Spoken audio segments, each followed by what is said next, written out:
할렐루야! 오늘 시간도 주님께서 함께 하심을 믿으시길 바랍니다.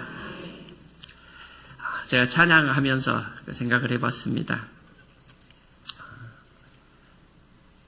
항상 담임 목사님을 대신하여 이 자리에 서고 나면은, 끝나고 나면은 찬양이 저절로 나옵니다. 무슨 찬양이 나오는지 아십니까? 나 자유 얻었네. 나 자유 얻었네. 바로 그 찬양이 저절로 나옵니다. 그만큼 이 자리가 부담되는 자리라는 것입니다. 그러나 하나님께서 세우셨으니까, 담임 목사님을 통하여 세우셨으니까 하나님께서 놀라운 은혜를 주실 줄 믿습니다. 오늘은 로뎀에서 호렙으로라는 제목으로 하나님 말씀을 전하고자 합니다. 그런데 제가 부제를 하나 붙였습니다. 하나님의 산으로 가야 합니다 라는 제목입니다. 이러한 제목으로 전할 때 하나님의 놀라운 은혜가 넘쳐나게 되시길 주님의 이름으로 축복합니다. 4.5와 5가 있었습니다. 숫자입니다. 그런데 5가 4.5를 그냥 이유 없이 괴롭히는 겁니다. 그러다 4.5가 참았죠. 그런데 이제 도저히 못 참겠으니까 한번 이제 대판, 싸움이 일어났습니다. 그런데 누가 이겼겠습니까? 0.5가 많은 5가 이기죠. 그래서 5가 이기니까 이제 그때부터는 더 5가 4.5를 갖다가 괴롭히는 것입니다. 그러니까 이제 싸움에 지고 힘도 없으니까 이제 그때부터는 말도 못하는 것입니다. 그 앞에서. 그러다가 이제 한참 시간이 지났는데 또 어느 날 이 5가 4.5한테 이야기하는 겁니다. 야, 커피 타와! 딱 그러는 겁니다. 그러니까 이 4.5가 평상시 같으면은 그냥 아무 말도 못하고 그래 그러면서 갔을 것인데 이때 갑자기 그런 거야. 야, 너 같아. 딱 그러는 겁니다. 그러니까 어이가 없죠. 그래서 어이가 없어서 있는데 이제 그때 옆에 있던 2와 3과 4가 이제 놀라가지고, 왜냐면 5의 성격을 알거든요. 난폭한 성격을 아니까, 그러면 안 되니까, 너 왜 그래? 큰일 나. 그러면 안 돼. 라고 이야기합니다. 그때 4.5가 이야기합니다. 나 점 뺐어. 라고 딱 이야기하더랍니다. 그래서 점을 빼니까 45가 되니까 5보다 9배가 더 강해진 겁니다. 그래서 모든 것들을 이겼다는 그런 이야기가 있습니다. 제가 이 말씀을 하는 것은 오늘 모든 사람들에게 이러한 점 같은 문제들이 있다는 것입니다. 그 문제를 4.5가 가서 점을 뺀 것처럼 빼버리면 된다는 것입니다. 그런데 어떻게 그 점을 빼느냐 하는 것입니다. 오늘 엘리야도 낙심이라는 그러한 문제가 들어왔습니다. 그래서 우리가 문제를 이야기할 때 뭐라고 합니까? 문제점이라고도 이야기하지 않습니까?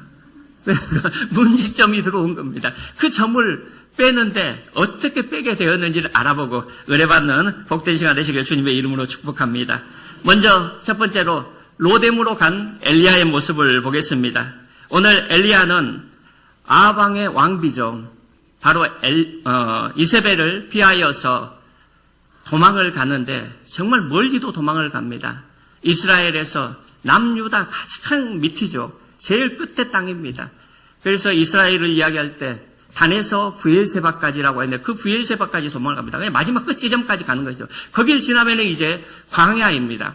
그런데 거기까지 도망가서는 거기서 또 사환을 놔두고 거기에서 또 하룻길을 도망을 갑니다. 그래가지고 가서 보니까 거기에 로뎀나무 한 그루가 있습니다. 그래서 바로 그 밑에서 쉬고 있는 장면인데 거기서 이 엘리야가 기도를 합니다. 그 기도하는 장면이 오늘 4절입니다. 4절에 자기 자신은 광야로 들어가 하룻길쯤 가서 한 로뎀나무 아래에 앉아서 자기가 죽기를 원하여 이르되 야훼여 넉넉하오니 지금 내 생명을 거두시옵소서. 나는 내 조상들보다 낫지 못하나이다 라고 기도하고 있습니다. 이건 내용인즉슨 뭐냐면은 이제 됐으니 나를 그냥 죽여주십시오. 간단하게 그렇게 이야기한 겁니다. 그런데 과연 엘리야에게 어떠한 일이 있었기에 이렇게 낙심하여 기도한다는 말입니까? 본문에는 1, 2절만 그 이유를 말씀하고 있습니다. 1절, 2절에 보면은 아합이 엘리야가 행한 모든 일과 그가 어떻게 모든 선지자를 칼로 죽였는지를 이세벨에게 말하니 이세벨이 사신을 엘리야에게 보내어 이르되 내가 내일 이맘때에는 반드시 내 생명을 저 사람들 중 한 사람의 생명과 같게 하리라. 그렇게 하지 아니하면 신들이 내게 벌 위에 벌을 내림이 마땅하니라 한지라 라고 이야기하고 있습니다. 바로 이세벨의 말 때문에 이렇게 낙심을 했다고 그렇게 보여집니다. 그런데 이상하지 않습니까? 물론 일반 사람들이, 보통 사람들이 낙심을 할 때 보면은, 옆에서 보면은, 아이, 그거 별것 아닌데, 하고 낙심하는, 별것 아닌데도 낙심하는 경우가 있긴 합니다. 그런데 오늘 주인공이 누구입니까? 천하의 엘리야입니다. 그 전날, 하나님의 그 놀라운 기적으로 하늘에서 불을 내리게 하고, 그래서 그 바알 제사장들을 450명을 처단하고, 또 3년 반 동안 오지 않던 비를 기도해서 오게 한 바로 그 엘리야입니다. 그런데 엘리야가 단순히 한 사람의 말로 인하여서 이렇게 실망하였다? 그건 참 좀 이해가 되지 않는 것 같습니다. 그래서 저는 본문을 살피기 시작했고 거기에 다른 이유가 있음을 알게 되었습니다. 그건 뭐냐면은 우리가 한 장면을 잊어버리기 때문에 그렇습니다. 그 장면은 바로 18장 44절부터 46절 말씀입니다. 7번째에 이르러서는 그가 말하되 바다에서 사람의 손만한 작은 구름이 일어나나이다. 이르되 올라가 아합에게 말하기를 비에 막히지 아니하도록 마차를 갖추고 내려가소서 가라 하니라. 조금 후에 구름과 바람이 일어나서 하늘이 캄캄해지며 큰 비가 내리는지라. 아합이 마차를 타고 이스라엘로 가니 야훼의 능력이 엘리야에게 임하매 그가 허리를 동이고 이스라엘로 돌아가는 곳까지 아합 앞에서 달려갔더라라고 이렇게 말씀하고 있습니다. 이게 왜 중요하느냐? 참으로 중요합니다. 왜냐하면 엘리야가 그렇게 하나님의 놀라운 능력으로 하늘에서 불을 내리고 비를 내리고 또한 오늘 이 모습을 보면 어떻게 됩니까? 비를 내리고 나서 이제 비의 소식이 오니까 아합 왕에게 이야기를 합니다. 나보다 먼저 마차를 타고 그 이스라엘로 돌아가라고 합니다. 그런데 들어가는데 하나님께서 갑자기 이 엘리야에게 능력을 주시는데 이건 정말 놀라운 능력이죠. 달려가는 엄청나게 빠른 속도로 달려가는 그러한 능력을 주었다는 것입니다. 그래서 마차를 타고 아합이 훨씬 전에 출발했습니다. 그런데 뒤에서 사람이 달려가가지고 그 마차보다 앞서서 그 이스라엘 입구, 그러니까 먼저 가서 이 아합 왕을 기다린 겁니다. 그러면은 우리가 생각해 보건대 여기에서 엘리야가 뛰어가면서 무슨 생각을 했을 것 같습니까? 아, 이번에 하나님께서 이제 이스라엘의 그 패역함을 보고 아합 왕과 이세벨의 그 악한 행동들을 보고 이번에 이제 완전하게 하나님께서 회복시키시려구나. 자기를 통하여서 하나님께서 능력을 주시고 이렇게 그곳까지 달려가게 하시는 것. 이제 어떠한 능력인지 모르지만 하나님께서 더 큰 은혜와 능력을 주셔서 바로 그 이스라엘을 회복시키시는 바로 그 일을 하시겠구나라고 기대하고 갔을 것입니다. 그런 기대를 하고 갔는데 이게 어찌된 일입니까? 바로 그 이스라엘 바로 그 입구까지 갔는데 하나님께서 전혀 역사하지 않으시는 겁니다. 아무 말씀도 없으시고 아마 여기서 간절히 또 기도했을 것입니다. 항상 기도의 사람이잖아요. 기도했을 것입니다. 그런데 하나님께서 아무런 말이 없으신 겁니다. 그리고 그 전에 있던 불을 내리고 비를 내리고 그랬던 어떠한 능력도 자신을 통해서 나타나지 않는 것입니다. 그래서 오늘 4절에 보니까 4절 마지막에 뭐라고 이야기합니까? 지금 내 생명을 거두시옵소서. 나는 내 조상들보다 낫지 못하니이다. 하나님께서 능력을 주시지 않으니까 이제 평범했던 다른 조상들보다 전혀 나은 것이 없습니다. 내 어떠한 사람보다 나은 것이 없다라고 오늘 엘리야가 투덜대고 있는 것입니다. 그러면서 기도하고 있는 것입니다. 그래서 엘리야는 하나님께서 정말 자기를 통하여서 엄청난 위대한 일들을 이스라엘을 회복하고 꿈이죠. 이스라엘이 온전하게 하나님의 그 나라가 되는 것이 엘리야의 꿈 아닙니까? 그게 하나님의 꿈이기도 하니까 그 모든 것들을 회복시키시고 하나님께 세우실 줄 알았는데 거기까지만 능력을 주시고 아무 일도 하지 않으신 겁니다. 이에 낙담하는데 바로 이세벨의 말이 들려왔고 물론 그 말 때문에 더 낙담이 된 거죠. 그리고 나서 실망하여서 내려와서 이제 아무 필요도 없고 이제 그냥 죽여주십시오라고 기도하고 있는 것입니다. 그런데 이 말도 보면은 단지 하나님께 불평하고 있다는 것을 알 수가 있습니다. 왜냐하면은 엘리야가 만일 정말 죽으려고 했으면 어떻게 하면 됩니까? 그 자리에 가만히 있으면 됩니다. 근데 여기 부엘세바까지 또 거기에서 하룻길을 더 내려왔지 않습니까? 왜 내려왔습니까? 살려고 온 겁니다. 그러면서도 말은 죽겠다고 그냥 죽여주십시오라고 그렇게 기도하고 있는 것입니다. 그리고 또 그 다음에 보면 어떻습니까? 천사를 통하여서 물을 가져다 주고 또 숯불에 구운 떡을 가져다 주자 또 그것을 또 잘 먹습니다. 죽으려면 안 먹어야 돼요. 그렇지 않습니까? 그 음식이라도 좀 하루 정도는 하고 해야 될 건 아닙니까? 그런데 갖다 주니까 그것을 다 먹습니다. 그건 뭐냐면 죽을 마음은 없고 그냥 하나님께 지금 불평불만이 가득 찬 겁니다. 왜 하나님 이렇게 역사하지 않으신 겁니까? 라고 그러한 마음이 있었다는 것입니다. 그러나 어찌되었던 그러한 낙심이 되어서 이 로고뎀의 이 자리까지 오게 되었다는 것입니다. 우리 믿음의 사람들도 때로는 이럴 때가 있습니다. 하나님께서 그 전에까지는 정말 기도도 잘 들어주시고 모든 일 가운데 하나님께서 함께 하시고 역사하시는 것 같은 때가 있습니다. 그런데 어느 한순간에 모든 것들이 싹 사라지고 하나님께서 전혀 돕지 않으시는 것 같은 그러한 때가 있다는 것입니다. 그러할 때 우리들이 어떻게 해야 될까요? 엘리야와 같이 이렇게 불평해야 될까요? 그건 아니라는 것입니다. 왜냐하면 하나님께서는 여전히 엘리야를 도우신 것처럼 저와 우리 성도님들 돕고 계심을 믿으시길 주님의 이름으로 축복합니다. 오늘 본문에서도 하나님께서 그것을 바로 보여주십니다. 로뎀나무 아래에서 쉬고 있습니다. 그런데 거기에서 잠을 자고 있는 그 엘리야를 천사가 와서 어루만지면서 깹니다. 그리고 나서 아마 이제 잠자고 일어났으니까 눈을 계속 떴을 것입니다. 그리고 또 창피하잖아요. 그러니까 아마 그랬을 것 같은데, 그렇게 눈을 떠서 딱 보니까 거기에 숯불에 구운 떡과 물이 놓여 있습니다. 여기에서 숯불에 놓인 떡이라는 것은 참 의미가 많습니다. 왜냐하면은 숯불에 구운 떡이라는 것은 뭐냐면 그냥 만들어지는 게 아니지 않습니까? 미리 숯불을 구해야 되고, 그렇지 않습니까? 숯불이 만들어졌어야 되고, 불을 피워야 되고, 거기에 구워가지고 떡을 가져왔다는 것입니다. 이미 하나님께서 모든 것을 아시고 준비해 놓으셨다는 사실입니다. 엘리야가 그곳으로 올 줄 아시고 준비해 놓으셨다는 것입니다. 우리 성도님들도 때로는 낙심이 될 때 있지만은 우리 주님께서 회복시키기 위해서 항상 우리를 주목하시고 또한 그 회복시킬 방법을 다 준비하고 계심을 믿으시길 주님의 이름으로 축복합니다. 그런데 또한 여기에서 나온 천사가 누구일까요? 왜냐하면 조금 전에 말씀드렸듯이 숯불에 구운 떡을 가져왔다고 하잖아요. 그러면은 숯불에 구운 떡 하면 혹시 생각나는 장소가 없습니까? 숯불 갈비찜 말고요. 그거 말고 혹시 생각나는 것입니까? 성경에서 맞습니다. 성경에서 보면은 바로 디베라 호수가 떠올라야 됩니다.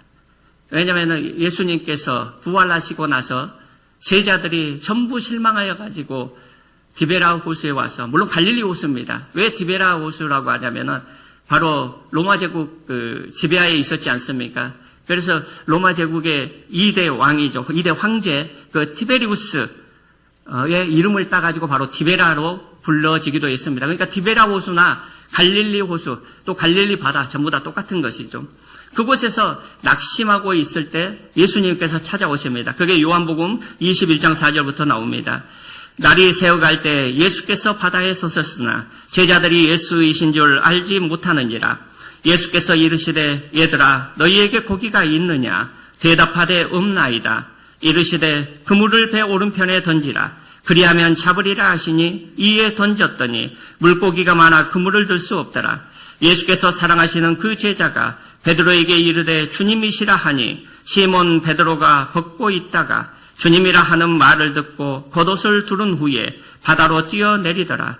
다른 제자들은 육지에서 거리가 불과 한 50칸쯤 되므로 작은 배를 타고 물고기 든 그물을 끌고 와서 육지에 올라보니 숯불이 있는데 그 위에 생선이 놓였고 떡도 있더라라고 기록되어 있습니다. 예수님께서 동교롭게도 물론 고기가 있긴 합니다만, 생선이 있긴 합니다만은 여기 숯불에 구운 떡을 준비해 놓으셨다는 것입니다. 그렇다면은 여기에 오셨던 그 천사가 누구일까요? 바로 예수님임을 믿으시길 바랍니다. 왜냐하면 그 다음 절에 보면은 야훼의 천사라고 그렇게 기록되어 있습니다. 야훼의 천사라고 기록된 많은 부분들이 바로 예수님께서 이미 현현하신 그러한 것들을 나타내고 있는 것입니다. 바로 우리 주님께서 그 모든 것들을 예비하시고 준비해 놓으셨다는 것입니다. 이건 엘리야뿐만 아니라는 것입니다. 우리가 낙심할 때도 우리 주님께서 이렇게 모든 것을 준비하시고 힘을 내라고 하고 계심을 믿으시길 바랍니다. 또 여기서 떡과 물만 준비한 게 아닙니다. 또 무엇을 준비해 놓으셨을까요? 물 이야기하니까 물 한 잔 마시겠습니다.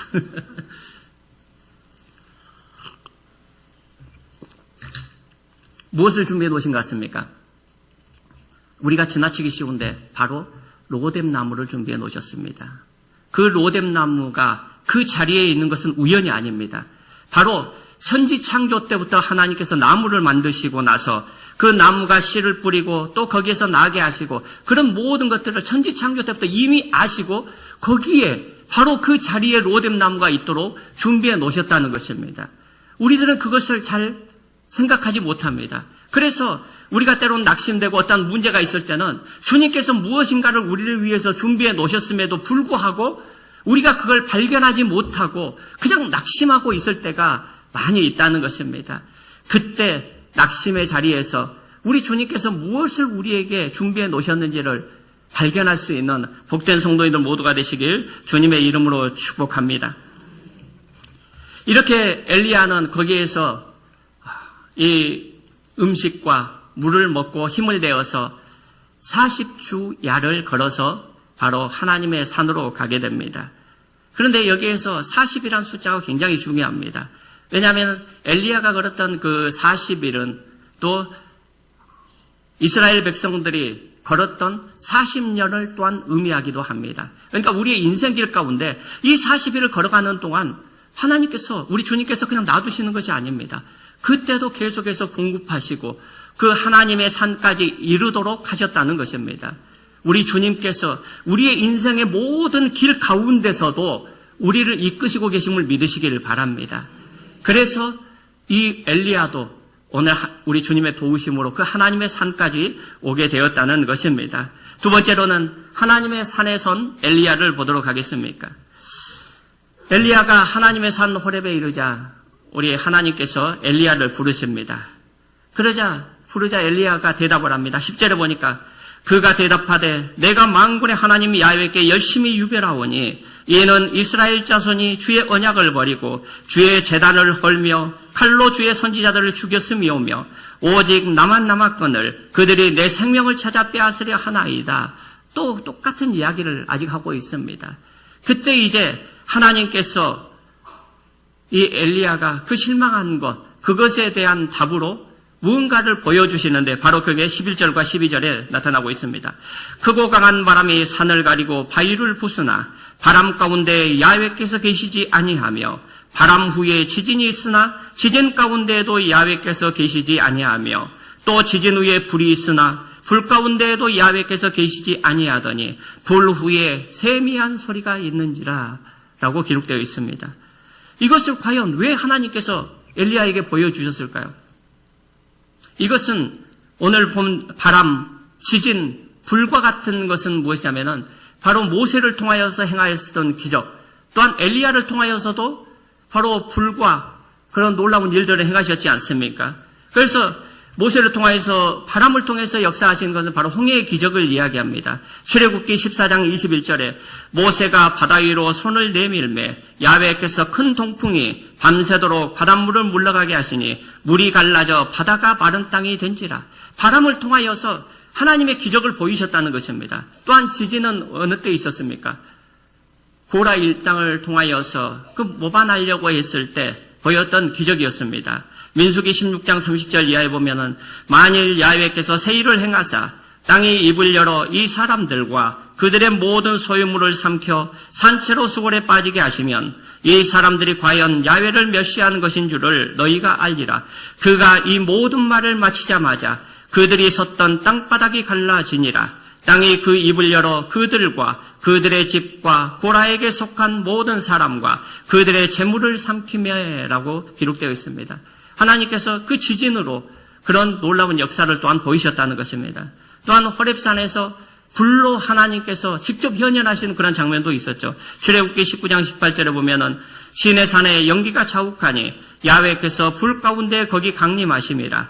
그 연기가 옹기 가마 연기같이 떠오르고 온 산이 크게 진동하며 라고 기록되어 있습니다. 또한 엘리야를 통하여서도 바로 그 바람과 불을 통해서 역사하시지 않으셨습니까? 그런데 이걸 보여주시는 것이 뭐냐면은 그 뒤에 말이 중요합니다. 11절 12절을 다시 읽어보면 그렇습니다. 크고 강한 바람이 산을 가리고 바위를 부수나 바람 가운데 야훼께서 어찌하셨다고요? 계시지 아니하며, 또한 바람 위에 지진이 있으나 지진 가운데에도 어떻게 했다고요? 야훼께서 계시지 아니하며, 또 지진 위에 불이 있으나 불 가운데에도 야훼께서 계시지 아니하더니 라고 말씀하고 있습니다. 그리고 세미한 소리, 아주 작은 소리로 우리 주님께서 나타나셨다는 것입니다. 이것은 무엇을 의미하냐면은 엘리야가 오해한 대로 하나님은 어떠한 놀라운 기적 가운데만 행하시는, 그래서 하나님께서 엘리야를 통하여서 불이든지 어떠한 강한 바람이든지 그 모든 것들을 통하여서 이스라엘을 부수는 것, 그것만 생각을 했다는 것입니다. 그러나 하나님께서 가르쳐주시고 싶으시거든. 그러나 그것만이 방법이 아니다. 하나님께서 일을 안 하시는 것 같은 바로 그때, 하나님께서 그때도 여전히 일하고 계신다는 것을 오늘 말씀을 통하여서 보여주신 것입니다. 우리 성도님들 삶 가운데 잠잠히 하나님께서 지금 일을 안 하셔 라고 생각되는 때 있지 않습니까? 물론 우리가 죄 가운데 있을 때는 하나님께서 지켜만 보고 계시죠. 그렇지만은 그렇지 않을 때 어찌 하나님 아버지께서 자녀들을 그냥 보시겠습니까? 잠잠히 있는 것 같지만은 분명히 하나님께서는 역사하고 계심을 믿으시길 주님의 이름으로 축복합니다. 이렇게 잠잠히 일하시는 것의 정점이 어딘가 하면은 그것은 바로 십자가였습니다. 우리 예수님께서 십자가에서 몸짓고 피 흘리신 그 일, 어떠한 기적이 있었나요? 십자가에 달리실 때 아니었습니다. 제자들은 기적을 바라고, 그래서 그 이스라엘을 완전히 회복하고 하나님의 나라를 세워주기를 간절히 원했습니다. 그런데 그렇게 하지 않으시고 순순히 잡히시지 않았습니까? 그리고 그 수많은 모욕을 당하십니다. 그래서 지나가는 사람들이 그 십자가에 달려있을 때 조롱하지 않습니까? 마가복음 15장 29절 이하에 보면은 지나가는 자들은 자기 머리를 흔들며 예수를 모욕하여 이르되 아하 성전을 헐고 사흘에 짓는다는 자여 내가 너를 구원하여 십자가에서 내려오라 하고 그와 같이 대제사장들도 서기관들과 함께 희롱하며 서로 말하되 그가 남은 구원하였으되 자기는 구원할 수 없도다. 이스라엘 왕 그리스도가 지금 십자가에서 내려와 우리를 보고 믿게 할지어다 라고 조롱을 합니다. 그럼에도 불구하고 우리 예수님께서는 잠잠하셨습니다. 거기에서 조용히 하시고, 물론 몇 마디 말씀을 하셨지만은 하나님의 기적으로 충분히 내려오실 수 있는 그분 아닙니까? 그런데 그렇게 행하지 않으셨다는 것입니다. 그런데 이 십자가의 그 놀라운 일들이 이 세상에 일어난 어떠한 기적보다 강한 큰 기적이었다는 사실입니다.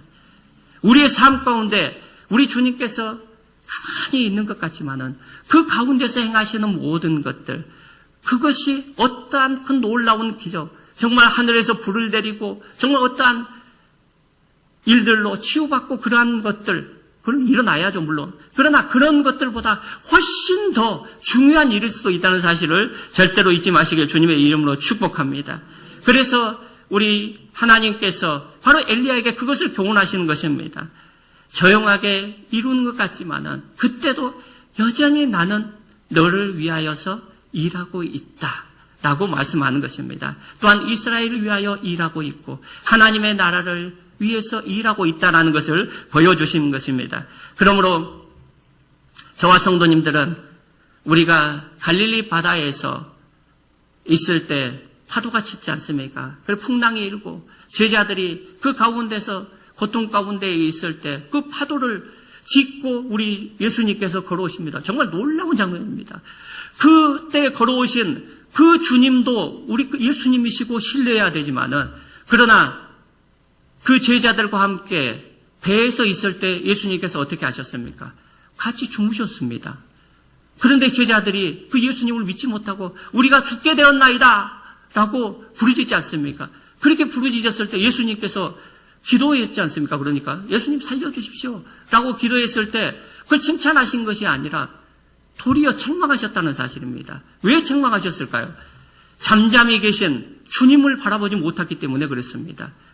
우리가 지금 잠잠히 계신 것 같지만은 오로지 그 주님을 신뢰하며 나갈 때 주님께서는 모든 것들을 예비하시고 우리의 문제 가운데 반드시 역사하심을 믿으시길 주님의 이름으로 축복합니다. 그분께서는 어제나 오늘이나 언제나 동일하신 분임을 믿으시길 주님의 이름으로 축복합니다. 히브리서 13장 8절에 말씀합니다. 예수 그리스도는 어제나 오늘이나 영원토록 동일하시니라 라고 말씀하고 있습니다. 그러므로 우리는 하나님께서 여전히 역사하고 계심을 믿고 그분께서 계신 바로 하나님의 산으로 가야 될 줄 믿습니다. 그래서 세 번째로는 하나님의 산으로 가야 한다는 것입니다. 보통 우리가 19장의 말씀을 쭉 읽으면서는 바로 로뎀 나무에 행하신 그것에 굉장히 초점을 맞추고 있습니다. 그래서 로뎀 나무 하면은 우리가 보통 생각하기에 아주 하나님의 사랑이 있고 평온한 곳, 아주 쉬기 좋은 곳, 어찌 보면은 해변가에 그 빛이 파라솔이 있는 그러한 낭만적인 그러한 곳으로 생각하는데 전혀 아닙니다. 그곳은 광야일 뿐입니다. 그리고 이 로뎀 나무의 원뜻은 무엇이냐면은 바로 부름출이라고 그 영어로는 번역되어 있습니다. 이건 뭐냐면은 쌀이나무입니다. 쌀이나무 잘 아시지 않습니까? 그 쌀이나무로 해서 빗자루 만들지 않습니까? 그 쌀이나무입니다. 그러면은 쌀이나무 잎이 무성한가요? 아니지 않습니까? 거의 가지뿐입니다. 그러니까 그리고 이 나무는 자라봤자 2, 3m밖에 자라지 않습니다. 그러니까 그 밑에서 쉼을 갖기는 하지만은 잠시 동안이어야 된다는 것입니다. 이것은 우리가 그 좌절이 있을 때 그곳에서 하나님의 도우심을 받는 그 시간이 짧아야 된다는 것입니다. 거기에서 그냥 평안히 누워서 나 여기에서 그냥 있겠습니다라고 주저앉아 있어서는 안 된다는 것입니다. 그래서 그 장소는 오래 머무르지 않고 바로 하나님의 산으로 올라와야 될 줄 믿습니다. 왜냐하면 하나님의 산은 첫 번째로 문제 해결의 장소이기 때문입니다. 오늘 엘리야가 낙심하여서 문제를 가지고 왔지 않습니까? 그런데 기어코 하나님의 산에 오게 하셔서 거기에서 왜 하나님께서 그렇게 하셨는지를 보여주십니다. 은밀하게 역사하시는 하나님이 있다는 것을 믿으라고 말씀을 하십니다. 그러니까 거기에서 낙심을 거두게 되지 않습니까? 참으로 놀라운 사실은 이곳에서 하나님께서 보여주신 것 정말 놀랍지 않습니까? 왜냐하면 한 사람을 위해서 이 엘리야 한 사람을 위해서 강한 바람을 보내서 산을 가르게 만들어 버리십니다. 한 사람을 위해서 지진을 일어나게 만듭니다. 한 사람을 위해서 그 놀라운 바람으로 역사하셨다는 것입니다. 교훈하기 위해서 이렇게 하시는 분이 바로 저와 우리 성도님들 한 사람을 위해서 왜 일을 안 하시겠습니까? 그래서 우리가 하나님의 산으로 반드시 올라와야 될 줄 믿습니다. 바로 그 산은 문제 해결의 산임을 믿으시길 바랍니다. 또한 하나님의 산은 완전한 회복의 산입니다. 로뎀에서는 물론 육신의 힘을 얻고 그러한 자리이긴 하였습니다만은 하나님의 산으로 와서 육신뿐만 아니라 모든 것들이 회복되어져 나갑니다. 우리 성도님들 혹시 모세에 대해서 잘 아실 것입니다. 모세가 하나님을 만난 곳, 바로 그곳이 어디인지 아십니까? 떨기나무, 불붙은 떨기나무 다 아시죠? 네, 바로 그곳입니다. 출애굽기 3장 2절에 말씀합니다. 야훼의 사자가 떨기나무 가운데로부터 나오는 불꽃 안에서 그에게 나타나시니라. 그가 보니 떨기나무에 불이 붙었으나 그 떨기나무가 사라지지 아니하는지라 라고 되어 있습니다. 그런데 그 떨기나무가 있었던 곳, 바로 그곳이 어디냐? 출애굽기 3장 1절에 말씀합니다. 모세가 그의 장인 미디안 제사장 이드로의 양떼를 치더니 그 떼를 광야 서쪽으로 인도하여 하나님의 산 호렙의 이름에라고 되어 있습니다. 모세가 하나님의 산으로 왔습니다. 그리고 나서 그 광야 가운데서 40년 동안 아무것도 하지 못하고 그냥 이드로의 양, 자기의 양도 아닙니다. 이드로의 양을 치고 있다가 그곳에서 하나님을 만나고 모든 것들이 회복되어집니다. 그 장소로 우리들도 나가야 될 줄 믿습니다. 또한 여기서도 조금 전에 말씀드렸지만은 모세 어찌 보면 잃어버린 40년이라고 할 수가 있죠. 그 40이란 또 숫자가 또 나옵니다. 이건 무엇을 의미하냐면은 모세가 그 광야에서 이드로의 양을 치고 있을 때에도 그 40년 동안도 하나님께서 지켜보시고 인도하셨던 것입니다. 그런데 하나님의 때를 기다리고 계셨다는 사실입니다. 그리고 때가 되면 바로 하나님의 산으로 부르시고 거기에서 모든 것들을 회복시키시고 놀라운 일들을 새로운 그 구약에서 가장 뛰어난 그런 선지자로 세워지지 않습니까? 그래서 우리들은 하나님의 산으로 올라가야 될 줄 믿습니다. 또한 하나님의 산은 바로 사명과 능력을 받는 장소입니다. 오늘 엘리야는 새로운 사명을 받고 내려갑니다. 바로 하사엘, 예후, 엘리사에게 기름을 부어서 세우라는 것입니다. 낙심에서 회복되니까 하나님께서 새로운 사명을 주시고 또 내려가서 그 모든 일들을 수행하게 됩니다. 갈멜산에서 보면은 이 엘리야가 불을 몇 번 내립니까? 갈멜산에서 그때 안 계셔서 잘 모르시는지 모르겠지만은 갈멜산에서 18장에 보면은 한 번 불을 내립니다. 그런데 하나님께서 그 사명을 회복시키고 나서 열왕기하 1장에 보면은 불을 몇 번 내리느냐? 2번 내립니다. 또 한 번 더 내리려다가 참습니다. 그건 뭐냐면은 완전한 회복이 이루어졌다는 것입니다. 그 사명을 받고 완전한 회복뿐만 아니라 어찌 보면은 더 큰 능력을 가지고 나가게 되었다는 사실입니다. 우리가 어떠한 문제가 있고 어떠한 지치고 낙담되었을 때 그 문제점을 해결할 바로 그 장소가 하나님의 산임을 믿으시길 주님의 이름으로 축복합니다. 그래서 이사야서에도 말씀합니다. 하나님의 산으로 올라가라 라고 말씀합니다. 이사야서 2장 3절에 보면은 많은 백성이 가며 이르기를 오라 우리가 야훼의 산에 오르며 야곱의 하나님의 전에 이르자. 그가 그의 길을 우리에게 가르치실 것이라. 우리가 그 길로 행하리라 하리니 이는 율법이 시온에서부터 나올 것이요 야훼의 말씀이 예루살렘으로부터 나올 것임이라 라고 말씀하고 있습니다. 그러므로 우리가 인생에 어떤 문제가 있든지 낙담되는 일이 있든지 우리가 앉아있을 것은 로뎀보다는 하나님의 산으로 하나님께서 계신 바로 그곳으로 올라가야 됨을 믿으시길 주님의 이름으로 축복합니다. 예수님의 12제자들도 마찬가지였습니다. 그 낙담의 자리 우리 주님께서 갈릴리에서 그 디베라 바다에서 만나셔서 회복시키신 것은 왜 회복시키셨습니까? 예루살렘으로 올라오게 하기 위함이었습니다. 그곳에서 성령 충만을 받고 그 나가지 않습니까? 그리고 예루살렘과 온 유다와 사마리아와 땅끝까지 이르러 증인이 되지 않습니까? 그러한 능력을 받고 나가는 우리 모든 성도님들 되어야 될 줄 믿습니다. 그러므로 우리 성도님들은 인생에 어떤 문제를 만나든지 또한 문제뿐만 아닙니다. 또한 어떤 기쁨이 있을 때에도 주님 앞에 나와야 될 줄 믿습니다. 바로 이스라엘 백성들이 광야를 지나서 가나안으로 갔듯이 제자들이 갈릴리에서 예루살렘으로 올라갔듯이 엘리야가 로뎀의 그 자리에서 하나님의 산으로 올라갔듯이 우리 성도님들도 주님의 전으로 올라와서 주님을 만나고 모든 것들이 회복되어지는 우리 복된 성도님들 또한 새로운 사명을 가지고 나가는 그래서 승리하는 복된 성도들 모두가 되시길 주님의 이름으로 축원합니다. 베드로전서 5장 10절에 말씀합니다.